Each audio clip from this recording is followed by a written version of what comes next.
అలాగే మా art director Jitu Sebastian గారు is here. So requesting him also to please come on to the stage, our art director. Ladies and gentlemen, put your hands together for the fantastic art director, Jitu sir. And అలాగే మనకి తెలుగులో మంచి entertainment సినిమాల్ని అందించడం మాత్రమే కాకుండా ఇలాంటి content ఉండేటువంటి సినిమాల్ని కూడా తెలుగు ప్రేక్షకుల కోసం తీసుకొస్తున్నటువంటి మా సితార అధినేత శ్రీ నాగవంశీ గారిని మాట్లాడవలసిందిగా రిక్వెస్ట్ చేస్తున్నాము. సూర్యదేవ్ నాగవంశీ గారు. వంశీ గారు, మీకు మైక్ ఇవ్వకపోతే నాకు నిద్ర పట్టదండి, తీసుకోండి.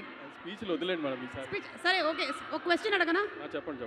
లైక్ దుల్కర్ సార్ ఒక ట్వీట్ పెట్టారు, లైక్ మీరు ఎప్పుడో ఆ గ్లిమ్స్ చూసేసి చాలా బాగుంది సినిమా అని చెప్పేశారు. ఇది ఎప్పుడు జరిగింది? When did this happen? Actually Dulquer గారితో జరగలేదు. మా ఫ్రెండ్ ఉన్నాడు అక్కడ, జోమ్ అని. ఆయన మామూలుగా ప్రొడక్షన్ దుల్కర్ గారు చూస్తారు కదా, ఆయన టీజర్ రాగానే నాకు పెట్టారు. టీజర్ రెడీ అవ్వగానే పెట్టగానే, జోమ్ ఇది చాలా బాగుంది, తెలుగులో మనమే చేద్దాం, ఎవరికి మాట ఇవ్వద్దు, మళ్ళీ తెలుగు చేద్దాం ఇది అంటే. అప్పుడు దాకా జోమ్కి తెలుగు చేసే ఐడియా ఉందో లేదో తెలియదు. తెలుగు చేద్దాం అంటే అప్పుడు వర్క్ స్టార్ట్ చేశాడు. అంతా sir, because of him we couldn't get a bigger opening sir. Because of Jome's delay and Jome's laziness only, we couldn't release properly also. Thank you, Jome, actually for trusting me and giving the film, but you gave me a very good film to say that in my distribution thing, I have distributed a superhero film with, sir, but this is a very big bad name we got, sir, because you have made such a big film with such a small budget, and why are you guys...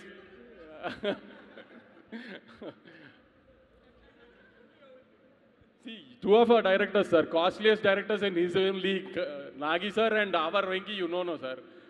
How much we spent on a bank set, you know, no, sir.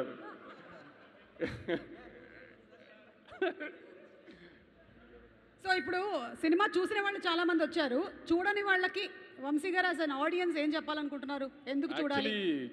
ఇంకా తెలుగు ఆడియన్స్కి అంతగా reach అవ్వలేదండి, అది మా మిస్టేకే. ఎందుకంటే promote చేయడానికి time లేదు, content delay అవడం వలన సరిగ్గా ప్రమోట్ చేయడానికి క్యాస్ట్ అండ్ క్రూ కూడా టైం సరిపోలేదు. సో అందుకని ఈ సెకండ్ వీకెండ్ స్టార్ట్ అయ్యే లోపు కొంచెం తెలుగు జనానికి సరిగ్గా ఒక మంచి సినిమా వచ్చింది, టెక్నికల్గా చాలా స్ట్రాంగ్ సినిమా, చాలా బాగా తీశారు, అందరూ తప్పకుండా చూడండి అని చెప్పడానికే ఈవెంట్ పెట్టి దుల్కర్ గారిని పిలిచామండి. చాలామంది తెలుగు ఆడియన్స్ ఇంకా చూడలేదండి, దయచేసి చెప్తున్నాము, ఖచ్చితంగా చూడండి. It will be a very good cinematic experience for you. ఈసారి రిలీజ్ అయిపోయిన సినిమాని చూసి కాన్ఫిడెంట్గా చెప్తున్నాను, కాబట్టి ధైర్యంగా వెళ్ళండి థియేటర్కి, పర్లేదు.